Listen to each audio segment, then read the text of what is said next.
Standing here, but I guess how do you deal with? Well, explain the condition, by the way, or disease that you have. Well, I'm currently undergoing genetic testing for a glycogen storage disorder, and the testing is basically trying to figure out which type I have. The disease is basically something that means I have a buildup of glycogen in my muscles, and I don't have the enzymes necessary to break that down.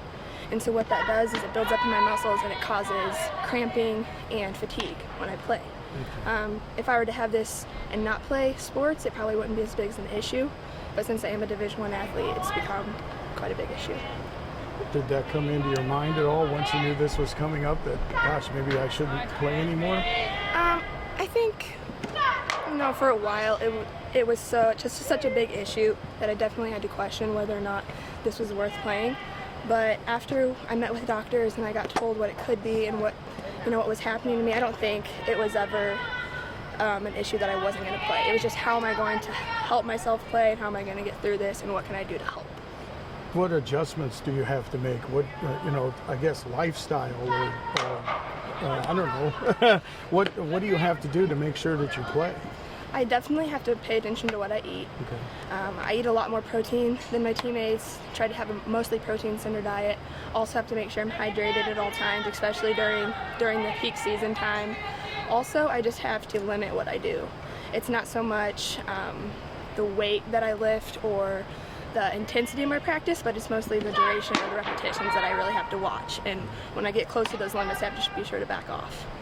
We're not talking about the back of your leg cramping up while you're sleeping. I mean, this is a lot worse than that you can get, right? Yeah, absolutely. I do have the calf cramps a lot when I sleep, so you can kind of compare them to those, but most of the time it'll start in my calves, go up to my hamstrings.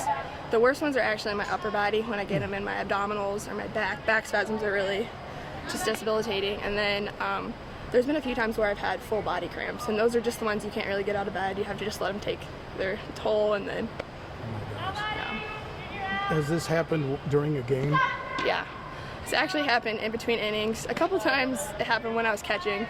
To call timeout, take care of that. But it has happened a few times in a game. I'll be in the dugout. I'll have to kind of just lay on the dugout ground, let it go, and then usually I'm fine. I get back up. I'm sore, but I can play through it. You're probably more sore after the game then, yes, right? After all this kind of, after the body's kind of, or the muscles kind of relax or whatever a little Absolutely. The next day is always the worst because I'm so sore.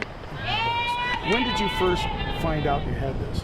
Looking back, growing up, I did have a lot of calf cramps growing up when I was sleeping and whatnot, but it really started to become an issue my freshman year of college when I was playing softball at Lakeland College back at home.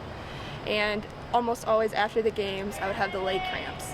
And then as I started, getting more heavy into weightlifting and conditioning and practicing longer for softball, it really became an issue after I got to Bradley, and we had those, intensive schedules. One of the most demanding positions on the field. I mean, did you ever think about switching positions, or you always wanted to be catcher? Or? At Lakeland, I played third, and I think that's why it might have been a little bit better. Okay. But I love catching. I'm not going to give it up. So This isn't going to let you down, right? No. How have your teammates been able to adjust, or a roommate on the road? I mean, do they have to watch out for you? At the beginning, my teammates were definitely concerned for me, and I mean, they still are, but they know there's really nothing they can do. They're always there for me if I need help or whatever, but my coaches, Kember, my trainer, my weight coaches, they're all there for me, and they understand what I'm going through, but like I said, there's just not a lot they can do.